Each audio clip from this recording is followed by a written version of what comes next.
South Africa is in shock after ANC Secretary-General Fikile Mbalula finally broke his silence on the dramatic and controversial removal of Patriotic Alliance leader Gayton McKenzie from Parliament, a move that has dominated headlines and ignited fierce debate across the country. In a statement that many described as both defensive and revealing, Mbalula claimed that the decision was unavoidable and rooted in what he called a matter of national integrity. Speaking at a press briefing in Johannesburg, Mbalula addressed what he described as misinformation and political sensationalism surrounding McKenzie's sudden exit. "Let me be clear," Mbalula began, his tone measured but firm.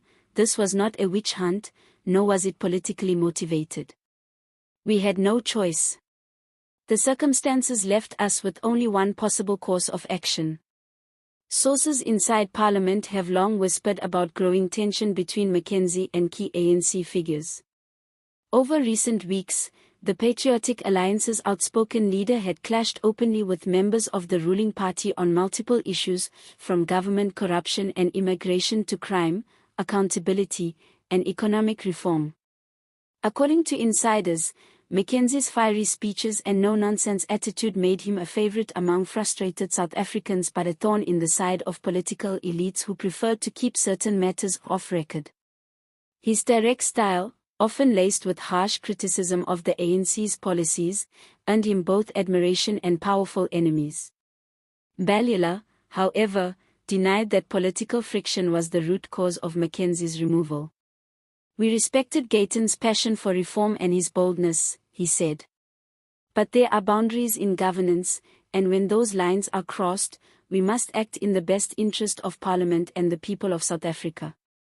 The tension reportedly reached boiling point during a heated parliamentary session last week, where McKenzie confronted senior ANC officials over alleged misuse of public funds and the failure to address unemployment.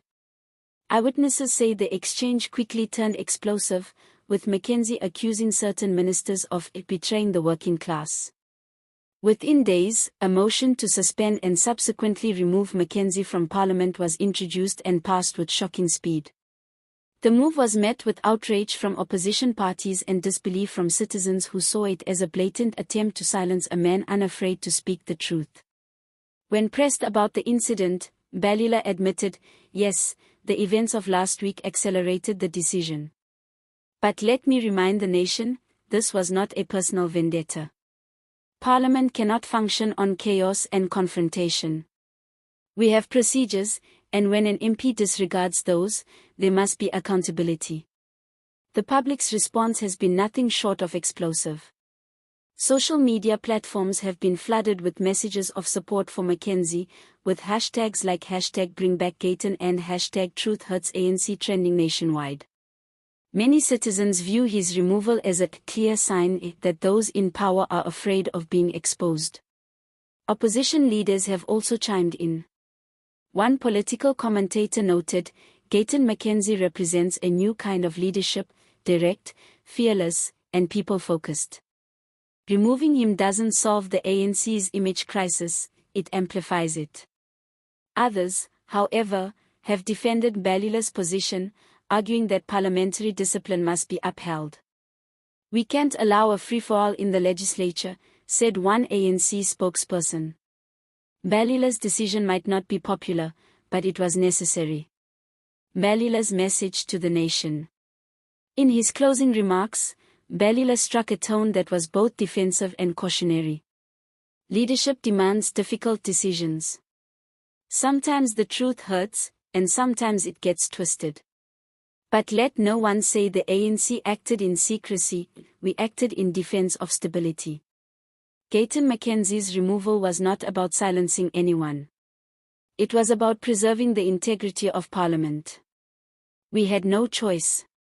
Meanwhile, McKenzie himself has hinted that this is far from over. In a fiery post on X, formerly Twitter, he vowed to expose every secret behind the decision, promising South Africans that the truth will come out, whether they like it or not. Rumors suggest he is planning a nationwide address to speak directly to the people, bypassing traditional media channels he accuses of covering for the elite. Political analysts predict that McKenzie's next move could spark a major shift in South African politics, with thousands rallying behind him as a symbol of defiance and reform. As the dust settles, one thing is clear: Mbalula's statement has done little to calm the storm. Instead, it has deepened divisions, leaving South Africans asking hard questions about transparency, freedom of speech, and the limits of political power. Whether Mbalula's words will restore faith or fuel further outrage remains to be seen. But one thing is certain: the removal of Gayton McKenzie has sent shockwaves through Parliament, and the echoes are only getting louder.